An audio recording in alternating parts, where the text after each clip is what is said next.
दारावरची bell वाजली. सकाळची 9ची वेळ म्हणजे कमळेची यायची वेळ. विशाखा तिच्या रात्रीच्या हॉस्पिटल ड्युटीवरून गेली होती. मी यंत्रवत उठून दरवाजा उघडला आणि परत सोफ्यावर येऊन बसलो. हातात मोबाईल घेतला आणि सहज समोर पाहिलं. कमळा माझ्या समोरच उभी होती. एरवी ती थेट स्वयंपाकघरात शिरत असल्याने तिला समोर उभं पाहून मला आश्चर्य वाटलं. कमळा गेले 2-3 दिवस कामावर आली नव्हती. पण याबद्दल विचारणा करण्याचं काम विशाखाचं असल्यानं मी याबद्दल काहीच बोलणार नव्हतो. साहेब, गणेशला अपघात झालाय, कमळा म्हणाली. आमच्याकडून पैसे काढण्यासाठी कमळा कोणत्याही थराला जाऊ शकत होती. अगदी मुलाचा अपघात झालाय असं सांगायलाही तिला काही वाटलं नसतं, हे मी चांगलंच जाणून होतो. थापा मारण्यासाठी एखादं गिनीज बुक रेकॉर्ड असतं तर ते निर्विवादपणे आमच्या कमळेला मिळालं असतं. अर्थात आम्हाला हे सगळं माहीत असूनही ती मागेल तेव्हा आम्ही तिला पैसे पुरवत होतो. कारण ती नसली की घरकामाची कशी वाट लागते याचा अनुभव आम्ही वेळोवेळी घेतलेला होता. त्यामुळे तिच्या ठरलेल्या पगारापेक्षा दुप्पट पगार आम्ही तिला द्यायचा आहे हे आम्ही दोघांनी अपेक्षित ठेवलंच होतं. आम्ही दोघेही आमच्या कामात खूप बिझी होतो. त्यामुळे तिने मागितलेले पैसे नाकारल्यावर तिची होणारी बडबड ऐकण्याऐवजी आम्ही तिला पैसे देऊन मोकळे होत होतो. त्याप्रमाणे तिचे साहेब, गणेशला अपघात झालाय हे एक वाक्य ऐकताच मी सोफ्या शेजारचा ड्रॉवर उघडला आणि माझं पाकिट उघडलं. साहेब, पैसे नकोत. कमळाच्या या वाक्याने मात्र मला आश्चर्य वाटलं. मग केस करायचे कोणावर? आमच्या गण्याला उडवलेल्या त्या कार चालवणाऱ्या बाईकवर. गण्याला एका कारनं उडवलं. वय, पायाला मोठा मार लागलाय. एक पायानं आता तो कायमचा थोडासा आदूच राहणार आहे. आमच्या प्रतापरावांनी त्या बाईवर केस करायला सांगितले. 50 लाख भरपाई मागायला सांगितले. 50 लाख? मी आकडा ऐकून चकित झालो. आणि हे प्रतापराव कोण? आमच्या चाळीचे मालक. ते म्हणाले, बाई मोप पैसेवाली आहे, तिच्यावर केस घाला. आपला पोरगा कायमचा आधू झालाय, त्याचं जीवन बर्बाद झाले. 50 लाख माग म्हणाले. माझ्या डोळ्यासमोर कमळाचा गणेश आला. मी त्याला त्यांच्या चाळीच्या बाहेर आपल्या मावाली दोस्तांसोबत टाइमपास करताना असंख्य वेळा पाहिलं होतं. तिशीच्या जवळपास येऊनही तो कोणताही कामधंदा करत नव्हता. कमळीचा नवराही काही कामधंदा करत नव्हता. आपल्याला धडधाकट मालक असणं याचंच तिला समाधान होतं. तीच 10-12 घरी काम करून घर चालत होती. त्यामुळे आपला मुलगा काही करत नाही याचं तिला विशेष काही वाटत नव्हतं. आपल्यासारखीच घर काम करणारी एखादी काटक मुलगी त्याच्यासाठी बघावी म्हणजे तोही आपल्या बापाचा कित्ता गिरवेल हे तिनं अपेक्षितच होतं. मात्र आता आपल्या मुलाच्या या अपघातानं भांडवल करून पैसा मिळवायचा तिला मार्ग दिसला होता. अगं कमळे, कोर्ट केस केली तरी त्या बाईचा वकील तुला गणेश काय करतो, इतक्या वर्षात त्याची किती कमाई होती वगैरे अभ्यास करेल. तुझा गणेश काहीच करत नाही. त्यामुळे तो अधू झाला म्हणून 50 लाख वगैरे कुठले मिळायला? सहानुभूती म्हणून 5-10 लाख मिळतील कदाचित. प्रतापराव म्हणाले, आपण 50 आकड्याला ठाम राहायचं. तुम्हालाच वकील नेमायला सांगितलंय त्यांनी. ते म्हणाले, तुमची फी या रकमेतूनच तुम्हाला द्यायची आहे, त्यामुळे तुम्हाला पैसे मिळतीलच हे पाहायचं. गण्याही म्हणाला, वकील साहेबांना मागतील तेवढे पैसे देऊ, पण भरपाई मिळाली पाहिजेच. ही कमळीची सर्व वाक्य माझ्यासाठी अपमानकारक असली तरी कमळीची बौद्धिक पातळी लक्षात घेऊन मी त्याकडे दुर्लक्ष केलं. त्या प्रतापरावाला आणि गणेशला मात्र मी मनातून शिव्यांची लाखोली वाहिली. बरं, बघूया काय करता येईल ते. त्या बाईचं नाव काय म्हणालीस? मंजिरी मराठे. काय? नाव ऐकून मी चकितच झालो. मंजिरी मराठे. प्रतापराव म्हणाले, फार मोठी आसामी आहे. पुण्यातच त्यांचे 10-12 फ्लॅट आहेत. गावी बंगला आहे. त्यांना 50 लाख म्हणजे की छाडकी पत्ती आहे म्हणाले. त्यांनी त्या मंजिरी बाईचा फोन नंबरही मिळवलाय. हा घ्या. कमळानं माझ्या हातात मंजिरी मराठेबाईंचा मोबाईल नंबर ठेवला आणि ती लगबगीने तिचं काम करायला स्वयंपाकघरात गेली. या मोबाईल नंबरचा माझ्यासाठी काहीच उपयोग नव्हता, तरीही मी तो नंबर माझ्या पाकिटात ठेवून दिला. मंजिरीशी माझा गेली 8-10 वर्षे ईमेलवर नियमित संपर्क होता. एकमेकाचे फोन नंबर घ्यायचे नाहीत, फोनवर संपर्क करायचा नाही असं आमचं ठरलं होतं. 10-12 वर्षापूर्वी मंजिरी आणि मी अकंठ प्रेमात होतो. अचानक असं काय घडलं की आम्हाला वेगळं व्हावं लागलं. माझं विशाखाशी लग्न झालं. त्यानंतर एखाद्या वर्षात मंजिरीचंही लग्न अगदी गडगंज श्रीमंत असणाऱ्या मराठे कुटुंबात झालं. पुढे माझी वकिली हळूहळू चांगली चालू झाली आणि मीही बऱ्यापैकी पैसेवाला झालो होतो. अर्थात मंजिरीच्या घराच्या श्रीमंतीपुढे माझी श्रीमंती काहीच नव्हती. ताटातूट झाल्यानंतर काही काळ आम्ही एकमेकांच्या संपर्कात नव्हतो, पण नंतर आमचा ईमेलवर संवाद चालू झाला आणि आता आम्ही कायमच ईमेलद्वारे एकमेकांच्या संपर्कात होतो. आम्ही दोघेही आपापल्या संसारात सुखी असल्यानं मुद्दामहून प्रत्यक्ष काही भेटायचं नाही असा नियम आम्ही एकमेकांना घालू दिला होता. या नियमाची आम्ही एकमेकांना अधूनमधून आठवणही करत होतो. मंजूनं गणेशला उडवलं होतं. मी लगेच मंजूला मेल लिहायला सुरुवात केली. त्यात या घटनेबद्दल आणि कमळेच्या मागणीबद्दलचा बाकी तपशील तर मी लिहिलाच, पण पुढे असंही लिहिलं, मंजू, या संदर्भात आपल्याला आता भेटणं भाग आहे. किंबहुना आता आपण या केसचं कारण दाखवून कोणतीही लपवाछपी न करता भेटू शकतो. मंजू, मध्यंतरी मी एक मराठी चित्रपट पाहिला, बहुधा तू ही रे त्याचं नाव. त्यातल्या नायकाचं एका मुलीवर प्रेम असतं, मात्र त्याला लग्न दुसऱ्या मुलीबरोबर करावं लागलं.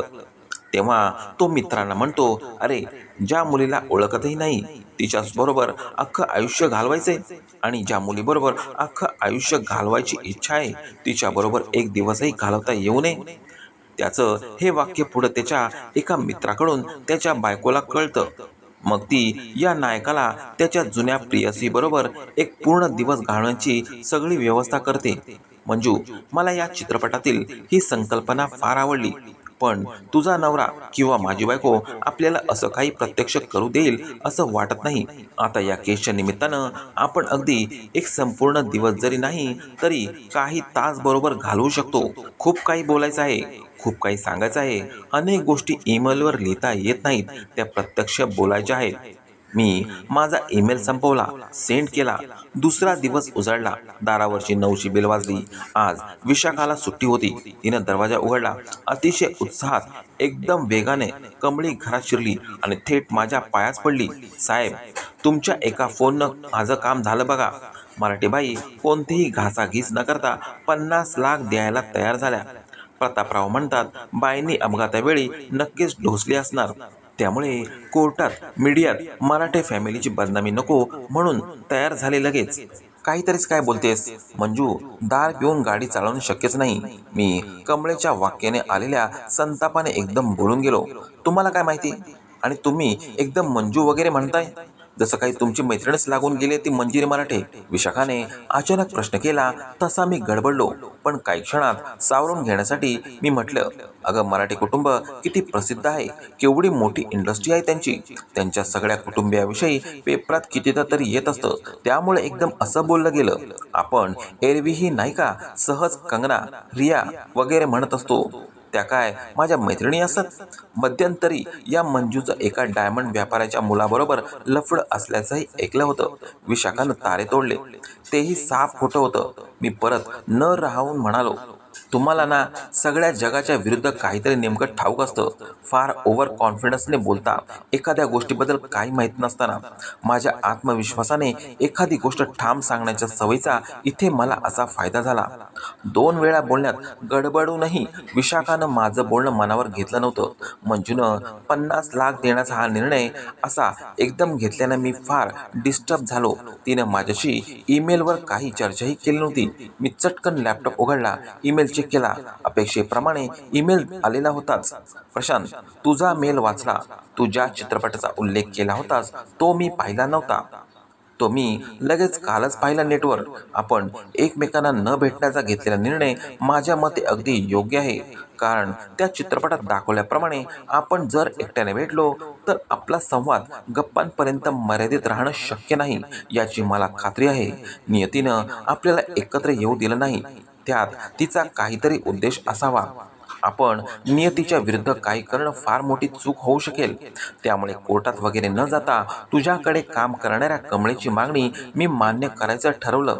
झालेला अपघात आणि पैशाची झालेली मागणी मी जेव्हा ह्यांना सांगितली तेव्हा ह्यांनी काही माणसं माहिती काढण्यासाठी पाठवली.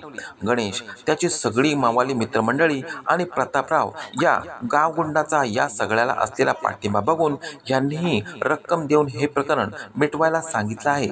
माझ्या आणि माझ्या मुलांच्या सुरक्षेचा विचार करून यांनी हा निर्णय घेतलाय. तू मला समजून घेशील अशी खात्री आहे. मंजिरीनं आपली प्रत्यक्ष भेट झाल्याचं आमच्याकडून जी चूक होऊ शकेल अशी भीती व्यक्त केली होती, तशी काही करण्याचा माझा किंचितही मानस नव्हता. प्रत्यक्ष भेटीची इच्छा मात्र खूप होती. आमची प्रत्यक्ष ताटातूट व्हायच्या वेळी घडलेल्या खूप गोष्टी तिच्याशी प्रत्यक्ष बोलायच्या होत्या. अनेक गोष्टींचा खुलासा करायचा होता, तिच्याकडून करून घ्यायचा होता. मला अजूनही तो प्रसंग आठवतोय. मंजिरीनं आमच्या प्रेमाविषयी तिच्या घरी सांगितलं आणि दुसऱ्या दिवशी तिचे वडील, काका वगैरे मंडळी आमच्या घरी आली. मंजिरी त्यांच्याबरोबर नव्हती. मंजिरीच्या घरच्यांना आम्ही यापूर्वी कधीच पाहिलं नव्हतं. मंजिरी अतिशय नाजूकशी, सालस, गोड मुलगी होती. माझ्या घरी तिचं मैत्रीण म्हणून नियमित येणं जाणं होतं. माझ्या घरच्यांशीही तिची वागणूक एकदम विनम्र, प्रेमळ होती. याच्या अगदी उलट ही सगळी मंडळी होती. मराठी चित्रपटात दाखवतात तसे गावाकडचे सरपंच, पाटील वाटावेत अशी ही भारदस्त रांगडी मंडळी आमच्या घरात आली आणि आल्या आल्या मंजिरीच्या वडिलांनी शाब्दिक मारा चालू केला, जो आम्हाला अजिबात अपेक्षित नव्हता. या बोलण्यात काय नव्हतं, माझ्या बौद्धिक क्षमतेवर शंका होती. मी वकिलीचे शिक्षण घेत होतो, ते त्यांना मुळीच पसंत नव्हतं. त्यांचं एक वाक्य तर मला अतिशयच खटकलं. ते म्हणाले होते, न्यायालयाच्या आवारात जा, बघा 10-12 वकील तरी त्यांना काम द्यावेत म्हणून धावत येतात की नाही ते. काहीतरी उद्देशानं मंजिरीला मी आणि माझ्या कुटुंबियांनी प्रेमाच्या जाळ्यात ओढल्याचाही त्यांचा प्रत्यक्ष आरोप होता. माझे आईवडील फारसे साधे, समोरून असं काही आक्रमण होईल अशी आम्हाला कोणालाच अपेक्षा नव्हती. त्यामुळे यावर कसा प्रतिसाद द्यावा हे आम्हाला कोणालाही काही कळलं नाही. बरोबर आलेले त्यांचे मोठे जावई तर अशा प्रकारे बसले होते की कोणत्याही क्षणी खिशांतून रामपोळी चाकू काढतील आणि माझ्या पोटात खुपसतील. एकूणच काय तर झाल्या प्रकाराने आम्ही मंडळी स्तिमितच झालो. दुसऱ्या दिवशी मंजिरीच्या एका मैत्रिणीने मंजिरीचा निरोप पोचता केला. वडिलांनी संमती दिली तरच मी लग्न करेल. या सगळ्या प्रकाराने मला खूपच मनस्ताप झाला होता. या सगळ्या मंडळीचा विरोध पत्करून काही करण्याचं धाडस माझ्यात नव्हतंच. शिवाय तसं काही करण्यास मंजिरीची संमती नव्हतीच. मी आई वडिलांना माझ्यासाठी स्थळ पाहायची परवानगी दिली. पुढील 3-4 स्थळांमध्ये मला विशाखाचं स्थळ आलं. ती वैद्यकीय शिक्षण घेत होती. दोन्हीकडून पसंती झाली आणि आमचा विवाह झाला. काही महिन्यातच तिकडे मंजिरीचंही लग्न झालं. वर लिहिल्याप्रमाणे 1-2 वर्षात आमचा ईमेलवर संवाद चालू झाला. मंजिरी चांगल्याच मोठ्या घरात पडली होती. तिला नवराही चांगला समजून घेणारा मिळाला होता. त्यामुळे ती सुखात आहे याचं मला मनापासून समाधान आहे. त्यावेळी मंजिरीच्या वडिलांनी केलेल्या ठाम स्पष्ट विरोधामुळे तिचं भलंच झालं होतं. त्यामुळे आता माझीही त्यांच्याबद्दल काही तक्रार नव्हती. पण तरीही किमान एकदा तिला प्रत्यक्ष भेटून मन समोरासमोर मोकळं करण्याची इच्छा मात्र माझी पाठ सोडत नाहीये.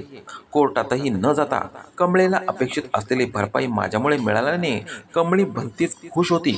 परंतु 10-12 वर्षापूर्वी माझ्यावर, खरतर आमच्यावर झालेल्या अन्यायाची आम्ही पुन्हा समोरासमोर येऊन मनसोक्त संवाद साधून होऊ शकणारी किंचितशी भरपाई होण्याची संधी मात्र मला मिळू शकली नव्हती.